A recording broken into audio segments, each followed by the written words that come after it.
What is up, my cutouts? Cardboard Ninja here, coming at you with a patch notes and weapon test for the brand new patch that just dropped into the old crossout. So very first, we're just not going to dick around. We're not going to bury the lead. Let's actually start testing this weapon. The weapon's called the Astraeus.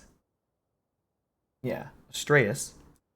And yeah, this is a pulse accelerator along the same lines as all the other pulse weapons in crossout. First, we're going to test the damage. If I recall correctly, before this thing came out, I said this is going to do most likely the same damage, if not around the same damage as the blockchain, based on its rarity and what it does.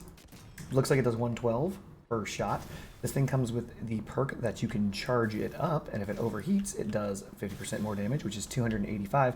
Something that I've noted, and something that you guys should note, is the Astraeus does something that you most likely doesn't list. You can fire it off before fully charged for 190 damage, so you still get a damage bonus, but it doesn't deal damage to you. So the Astraeus looks like you want to constantly partially charge your shots. You don't want to overcharge them and just take that damage unless you really mean it, as you can get a significant amount of damage just off of partially charging the weapon itself. So you're looking at what, 112? Something like that? So let's check to see if I was correct.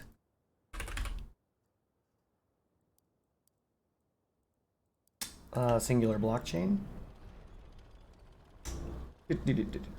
And 112, yeah. So base damage is the same as the blockchain as expected. Damn, I'm good at guessing. Yada, yada, yada. So what have we learned just from the basic testing that we just saw? Well, what you want to do with the Astraeus is this.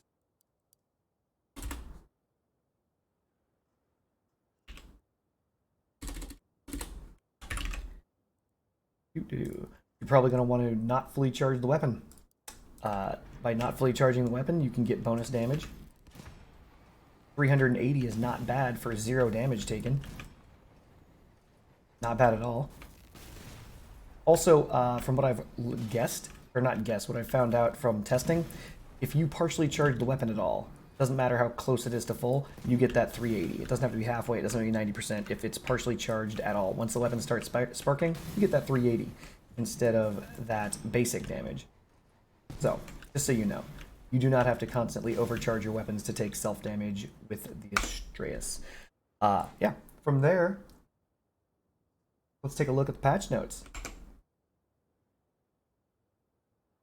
Oh yeah, by the way, even though it's kind of obvious, it's just standard bullet damage. I would compare it directly against the crossbows weapons in the game, and the crossbow weapons are most likely superior. Actually, one thing that I need to do, and I'll do this and be putting up a video of that right now. This is a future editing Cardboard Ninja right now to show the projectile size of the Astraeus. All right, so yeah, we'll fill that in, video edit. You'll see this projectile size, and when compared to other weapons such as the Scorpion and the crossbows in the game, as well as a cannon. There, I'm just giving myself extra work to do in the future. All right, let's go ahead and go over these patch notes. We've got the Night Mayhem event. The interesting thing about this Night Mayhem event, it runs very similarly to the previous events where we played as military vehicles and the very large open map. But instead, we're using these crappy old cars that they give us, which have glaring weak points, etc. You score points, you get things, apparently. I do not know what you get out of the Knight's chest. It says that you get a tradable epic part of your choice, but we don't know the list. So, other than that, it's your standard work with your team, but then again, you know your team isn't going to work with you kind of thing. But, yeah, simple league. You get yourself a bevy of little rewards you can put. You got your background, you've got your sticker, and so on and so forth. And of course, you get an epic that you can buy, sell, or trade. Hopefully, if it's any epic, like a pack epic, that could be good. I don't know.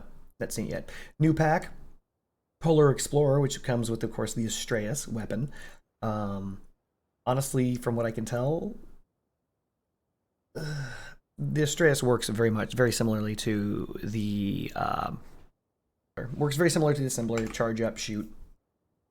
It's got a worse hitbox, but I mean, there are some decent hitbox designs out there. You can peek these the Astraeus over the tops of the best one of the best bumpers in the game. The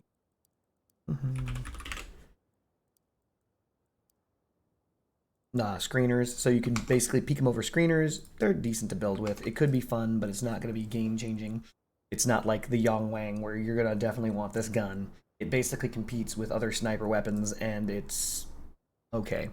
It's an alright gun. Other than that, they've buffed / nerfed raids for anyone who knows anything about raids. If you do them, which most people do for resources, we'll find out if it's easier or harder. Let's go over the changes. Rare parts. These are your blue parts. We've got the borer. The borer is losing a significant sum of durability to drop it about 99 durability, which is insane because this actually reduces its hit points to be lower than the buzzsaw, which is bad. The buzzsaw is a teal weapon, but can get stripped more easily than the borer. The damage on it is not very great. This is to fix some of the lower power score play. I've seen with my own eyes, low power score play in crossout can be quite brutal, especially considering people just run around with 3 of these in their car and just run you over. So there you go. Spitfire, damage reduced by 10% more. Spitfire has been the recipient of a significant sum of nerfs, and they're all duly rewarded because shotguns are overpowered in general, and they always have been. 10% less damage on Spitfire won't change anything. They're still going to be overpowered. Doesn't matter. You just make a wall of them, drive at your opponent with W key. You're not going to notice the difference. But slight difference is slight difference. R2 chill. They're nerfing its effectiveness with shotguns. Most likely you're going to get one less shot. The Tamir has been increased. Good. Radiators have always outperformed coolers. They still will, but at least you're getting a little bit better cooling when you use a Tamir. The P23 Defender, the durability is being increased. Okay. So this is the front-facing rare machine gun. 20 more durability. Well, 21 more durability is 21 more durability. Sure. It's an okay gun. The AC62 Therm, recently released in the most recent Battle Pass, which does 9 hull damage per bullet, has been increased by 11% to 10. You're not going to notice a difference. If you disliked Therm before, you will continue to dislike this. The Synthesis, which is the energy pulse weapon, 6% more damage. Okay. Honestly, it doesn't matter. The Synthesis isn't terribly used in crossout. If you do use it, though, congratulations, you get a 6% damage out of nowhere. Chameleon. This is all cloaking. I'm assuming this is Chameleon Mark 1 and Mark 2. It looks as though instead of 100 kilometers an hour being the speed at which you need to move, it's dropped down to 70, so you can actually start producing a silhouette so people can actually see you. Interesting point of note. Prior to test patch notes in the test server, I believe it was higher than 70 kilometers an hour. I believe it was 80 kilometers an hour. They probably dropped it down to 70 because they realized that getting to 80 kilometers an hour is almost impossible now because they've nerfed the speed of many of the cabins in the game. The silhouette now becomes visible at a distance of 80 meters instead of 70 meters. So they moved that silhouette further away because of the fact that the speeds have been changed. They're indicating the problem with invisibility modules. They're too effective. No shit. Invisibility in any video game is overpowered. I've mentioned this multiple times, even on my tier list, yada, yada, yada. When you cannot see, you cannot react. All video games are sight-based. So removing your ability to see, overpowered. Epic part changes. Hot red power score increase. Fair enough.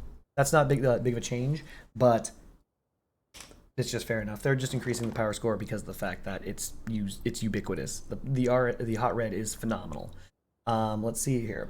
It's phenomenal also because of the fact that it's like the go-to engine of crossout. Once you reach a certain point, every car should have an engine. If you have no energy available, the hot red is what you default to. So there you go. RN Seal power score increase from 275 to 400. Fair enough. They've also nerfed its effectiveness with shotguns.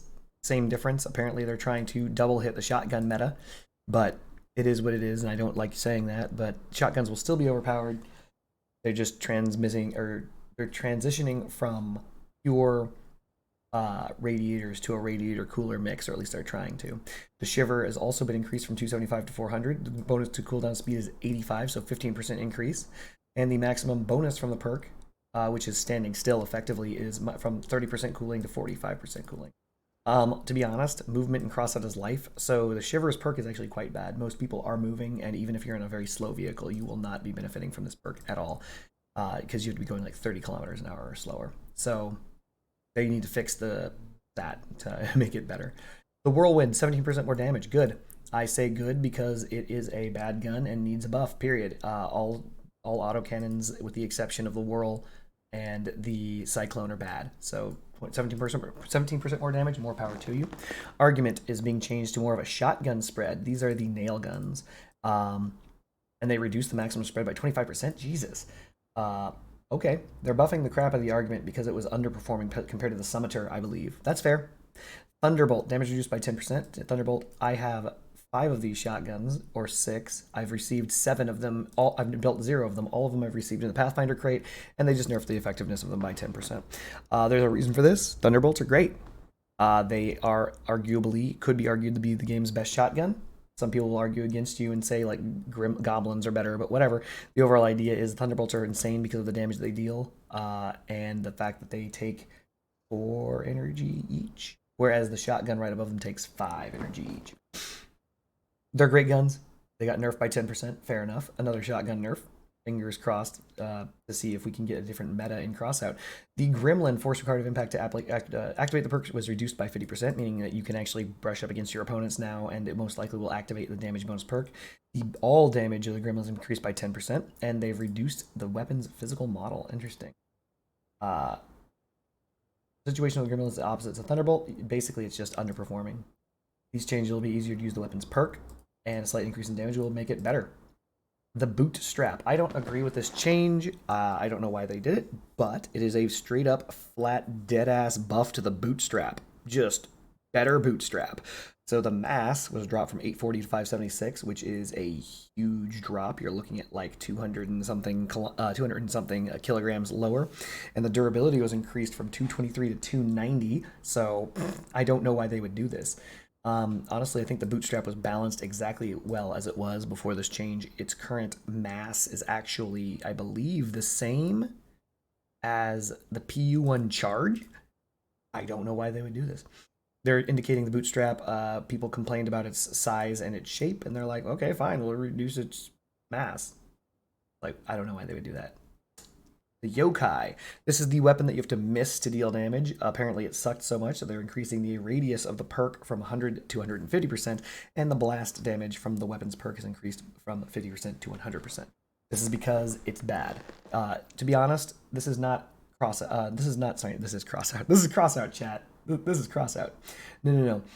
This is not Overwatch. And in Overwatch and in Quake, you can do rocket jumps and you can do all crazy shit, and you can be looking directly down at your opponent, so you can launch down rockets at their feet.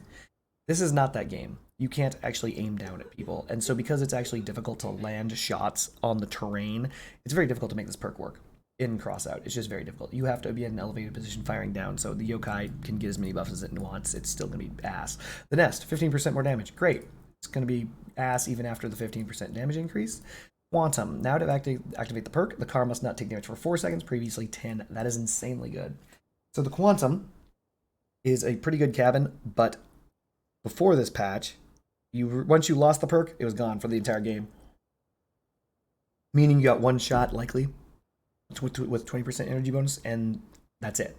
Now, there is a chance, albeit unlikely, that you'll actually get your perk back once during combat. The Claw bonus is now 4 instead of 5%, so that means that damage bonus is dropped from 20% to 16%. This is fine because the Claw is just power score. It is a bonus to energy damage, which, by the way, is currently an insane meta in Crossout, as I'm sure everyone's aware. Yeah, cutting 4% off that is fine. Cockpit, maximum bonus to damage. The perk was reduced from 50 to 40. The bonus now received from Epic is 15 instead of 13. And 10 instead of 8, and 5 instead of 4. So they're making it so you can use less boosters to achieve the maximum bonus, which has been reduced by 10. They're indicating here, with the help of these changes, we like to balance the cabin's effectiveness in comparison to other cabins. We also want to increase its relevance at a low power score.